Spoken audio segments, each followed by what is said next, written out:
E aí, pessoal, tudo bem? Como é que vocês estão? Eu quero agradecer o contato que alguns de vocês têm feito.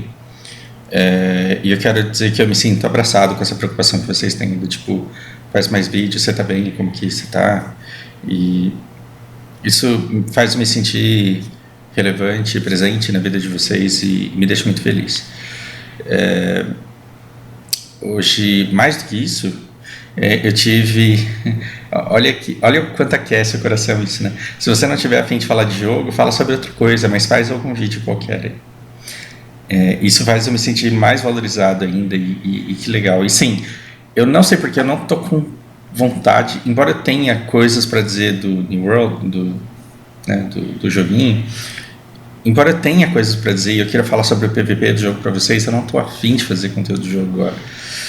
Na verdade, embora eu tenha adorado o jogo, embora eu goste muito de jogar, embora eu tenha ficado fascinado com o PVP, tem alguma coisa que não me deixou cracudo como eu fiquei no BDO. Tem alguma coisa que faz com que eu feche o jogo e depois eu tenha preguiça de abrir, embora eu adore jogar depois que eu abro.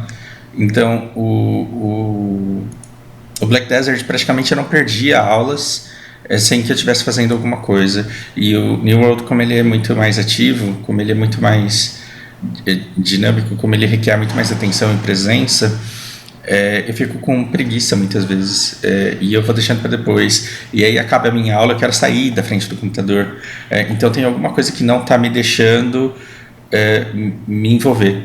Talvez isso tenha, eu tenha ficado um pouco desestimulado com as filas que eu encontro quando eu quero entrar, então eu não posso jogar exatamente na hora que eu quero. Na verdade é uma mistura de coisas, uma preocupação também com a temperatura da placa, que é uma coisa que eu tenho que ver. Mas enfim. E aí eu fiquei me perguntando o que é que eu gostaria de falar, já que eu não estou afim de falar sobre jogo, e nem sobre política, e nem sobre CPI, nem sobre absolutamente enfim. O que é que eu teria vontade de falar? E aí eu pensei numa coisa que vocês sabem que as minhas playlists de aula de inglês, elas todas fracassaram pelo mesmo motivo. Porque eu acho que a minha aula é boa porque ela é direcionada para o receptor. Então, eu moldo a aula de acordo com a pessoa que está recebendo a aula, porque eu consigo conhecê-la e tentar entender o que ela mais precisa naquele momento. Eu acho que só por isso é bom. Porque 10 alunos me fazem a mesma pergunta e eu respondo para 10 alunos de maneiras...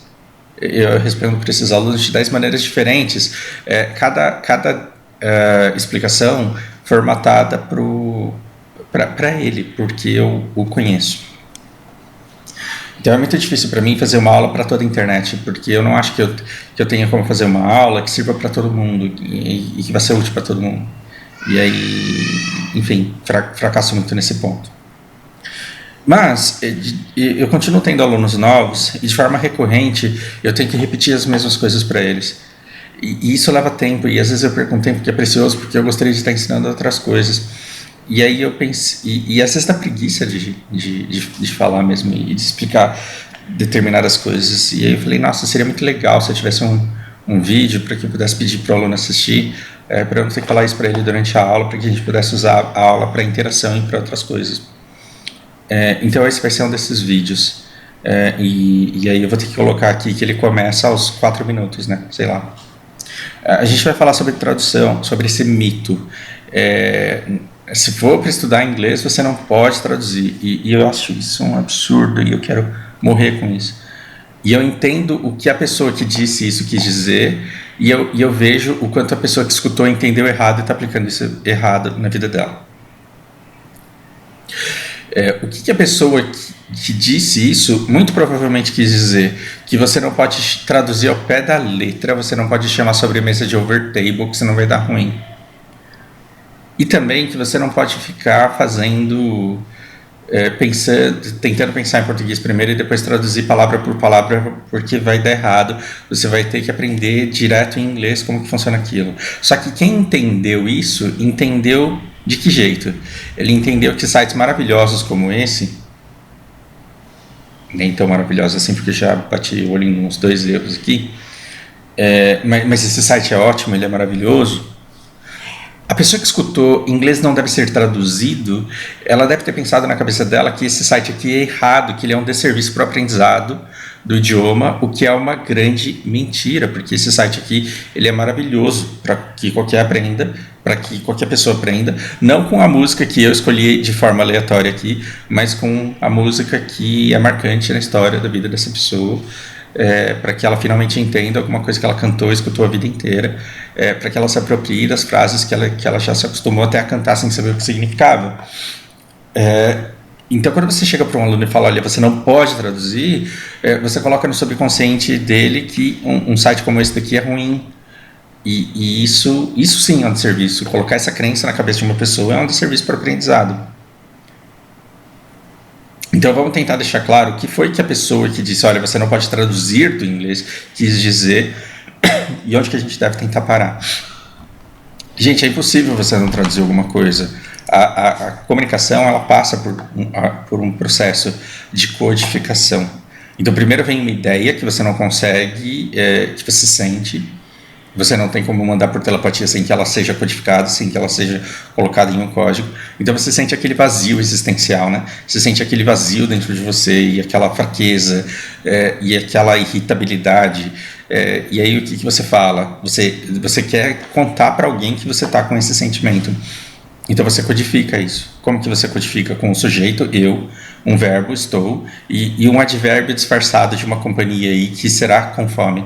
Então você fala, eu estou com fome. Se você for no dicionário imediatamente e procurar cada uma dessas palavras, eu estou com fome, vai sair assim, I am with hunger. I am with hunger. Existe a fome no mundo e eu estou com a fome aqui do meu lado. I am with hunger. Estou com fome. Não. Se você colocar no Google Tradutor, hoje ele já é inteligente o suficiente para saber que eu estou com fome não é I am with hunger, é I'm hungry. Eu estou faminto. Estou faminto. Porque se você traduzir para o português como eu estou faminto, parece que você está com muito mais fome do que uma pessoa que diz que está com fome aparenta estar. E se você quiser dizer isso em japonês, você não vai poder dizer, fazer a tradução literal. Você vai dizer, o meu estômago, o meu ventre diminuiu, ele se contraiu, ele esvaziou. Você fala, oi? Sim, é assim que eles falam. Então, não importa em que idioma você vai fazer isso, você vai codificar, e você vai mandar essa mensagem codificada, e aí essa pessoa que recebe, ela vai decodificar e vai entender o que isso significa. E é engraçado porque a ideia ela não está nas palavras em si, e as palavras elas não são únicas no mundo inteiro, né?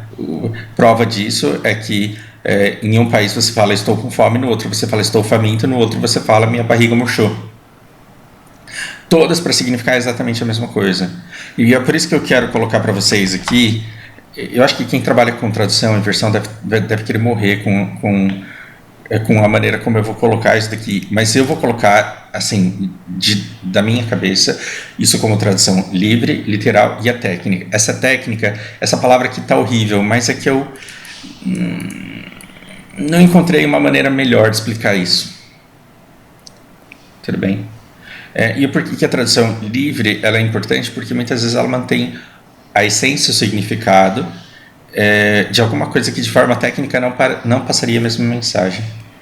Então a gente viu o estou com fome, mas vamos passar para outros. Por exemplo, o que significa a expressão do zero? O que significa a expressão do zero? Perdi o arquivo, vou ter que começar do zero. Droga, perdi minha conta, esqueci a senha da minha conta, vou ter que começar do zero.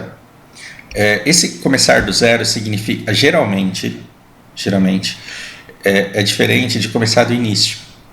Olha, você vem trabalhar aqui com a gente e como você não tem experiência nessa área, então eu vou começar a te ensinar desde o início. Eu vou te contar essa história como foi desde o início. Esse desde o início é uma coisa, e começar do zero, ele significa uma outra coisa, que geralmente é retroceder, refazer, começar de novo uma coisa que você já tinha feito e já tinha um ganho de determinado progresso. Se você começar a falar, se você fizer uma tradução literal disso, vai ser from zero. E um gringo que escute isso, ele vai entender, vai, mas ele vai ter que fazer força, ele vai ter que parar para pensar, será que é isso mesmo? Será que eu entendi claramente? E se você faz a pessoa ter que refletir muito acerca daquilo que você está dizendo, você está atrasando muito a decodificação dessa pessoa e você está colocando aqui um risco de erro, um risco dela entender uma outra coisa que não foi o que você quis dizer. Então você não vai dizer para ela from zero. A tradução da técnica seria from the beginning, mas aí aquela coisa do from the beginning, ele não dá essa ideia de você, puta merda, ter que fazer um retrabalho. E aí você descobre que os americanos, eles se expressam da seguinte forma, eles falam, vamos fazer from scratch. Vamos começar from scratch. E aí você vai no Google e procura a palavra scratch. Scratch é risco. E o gringo ele está falando assim, vamos começar do risco, vamos começar do rabisco, vamos começar do traço. E se eu chego para você e falo assim, então, cara, a gente vai começar do traço isso daí, você vai ter que parar, pensar e vai falar, puta, como que eu decodifico isso? O que será que o cara quis dizer? Será que foi isso mesmo? E vai haver a possibilidade de ruído e de má compreensão e isso pode dar ruim lá na frente. Então, quando a gente fala que essa tradução ela tem que ser livre, ela tem que ser livre porque ela tem que ser interpretada, que esse do zero, ele deveria ser from scratch e não from zero e from the beginning. Tá vendo que é diferente você chegar e dizer para um aluno que ele não pode traduzir de forma literal e que ele não pode traduzir de forma técnica, mas ele tem que ter contato com a forma livre, interpretada, utilizada pelos falantes de língua inglesa, e ele tem que aprender daquela forma para lembrar que sempre que ele quiser falar do zero, ele tem que ir nesse from scratch, e é essa fala que ele deve adotar na vida dele. Isso é completamente de eu chegar a impor uma crença na sua cabeça de que você não pode traduzir, porque aí você vai olhar para esse site e vai falar, Deus me livre entrar nesse site, porque isso daqui traduz. É um erro de concepção muito grande. Você ficar escutando que você não pode traduzir do inglês e levar isso no sentido literal e não traduzir nada. Sem traduzir nada você não aprende. Se eu e você formos para a China e a gente ficar exposto a um monte de chinês falando a tarde inteira, enquanto a gente não começar a decodificar o que eles dizem, a gente não vai aprender absolutamente nada. Não se aprende por osmose, não se aprende por inércia, não se aprende por aproximação. Se a gente ficar 2 anos vivendo do lado do monte de chinês falando chinês o tempo inteiro e a gente nunca decodificar uma fala deles, a gente nunca vai aprender nada. Agora, se depois de 6 meses morando na China, eu chegar e falar para você, você já percebeu que todo mundo que chega aqui fala Zhao Shanghao? E que todo mundo que vai embora fala Xie? Então, talvez Zhao Shanghao seja o jeito deles dizer bom dia. E talvez não tenha nada de bom e não tenha nada de dia, mas é o jeito que eles falam. E talvez Xie também não tenha nada de tchau, mas é a maneira que eles usam para dizer quando eles vão embora. O que você está fazendo? Você está fazendo um processo de decodificação, e esse processo de decodificação vai te permitir usar esse código para dizer bom dia e para dizer tchau quando você quiser. Ou seja, quando alguém chega para você e diz que você não pode traduzir, é meio triste, porque enquanto você não traduzir, enquanto você não decodificar, você não vai conseguir ser capaz de começar a codificar a coisa. Então, não só você tem que traduzir, como você tem que traduzir pra caralho. Desculpa o palavrão. Você tem que traduzir pra caramba, você tem que fazer isso o tempo inteiro, você tem que ter contato com o idioma o tempo todo. Você tem que pegar músicas, você tem que interpretar aquilo que está sendo dito, e você tem que absorver aquilo para você, de forma que você consiga codificar quando você tiver vontade. Então, a traffic jam when you're already late. Trânsito quando você já está atrasado. E aí você fala, porra, traffic é tráfego. E jam é geleia. Então, geleia de tráfego. Que porra é essa? É trânsito, é engarrafamento. Então toda vez que eu quiser falar engarrafamento, eu vou falar traffic jam? Sim. Que legal. Então se eu quiser falar que eu estou no trânsito, eu vou falar I'm in the traffic jam. Sim.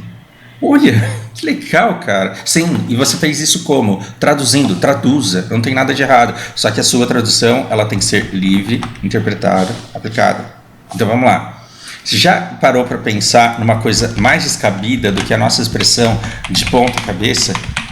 Você entende exatamente o que de ponta cabeça significa, mas vamos fazer uma tradução literal de ponta cabeça, vai ficar off, que é de, edge, que é ponta, e head, que é cabeça. Off, edge, head.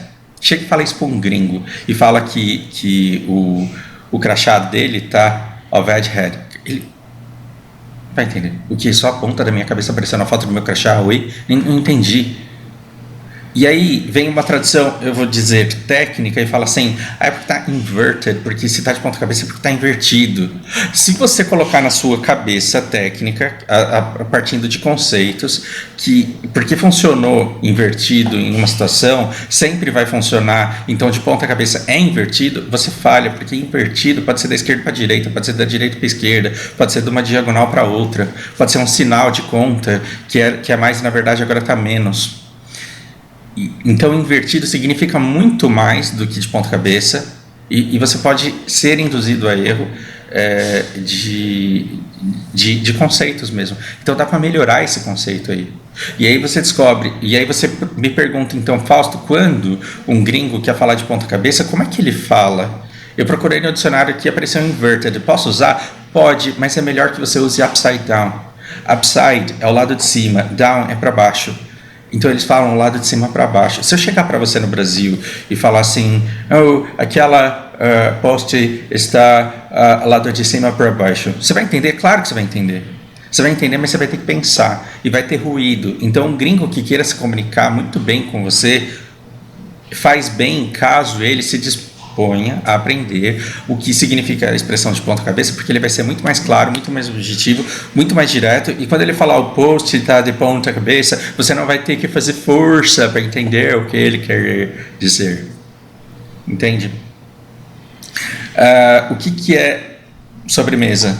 Você sabe o que é uma sobremesa? Sobremesa é um doce que você come depois de uma refeição.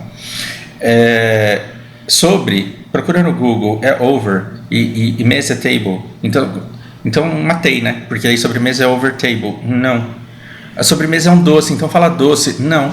Doce é doce a qualquer momento, qualquer hora, em qualquer circunstância.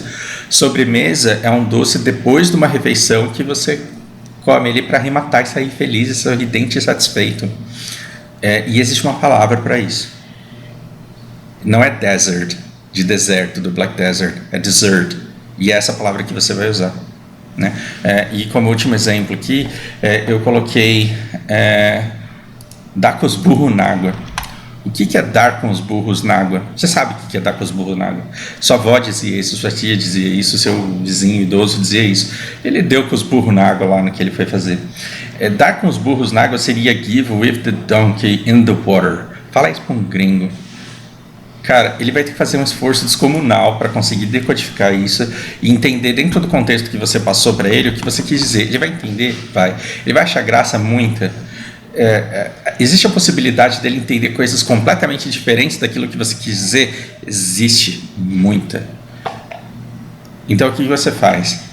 Você procura no dicionário, inicialmente, o que significa fracassar. E muito provavelmente você vai encontrar a palavra fail. Você vai encontrar a palavra flop, que vocês já estão acostumados a dizer que o jogo flopou. Isso significa que toda vez que eu quiser dizer dei com os burros na água, eu vou falar fail? Não, porque não é uma expressão, é um verbo, fracassar. E você está procurando uma expressão. E aí eles têm uma expressão... fall flat on your face. Flat é assim, chato, achatado. É cair de cara no chão ao ponto da sua cara ficar achatada no chão.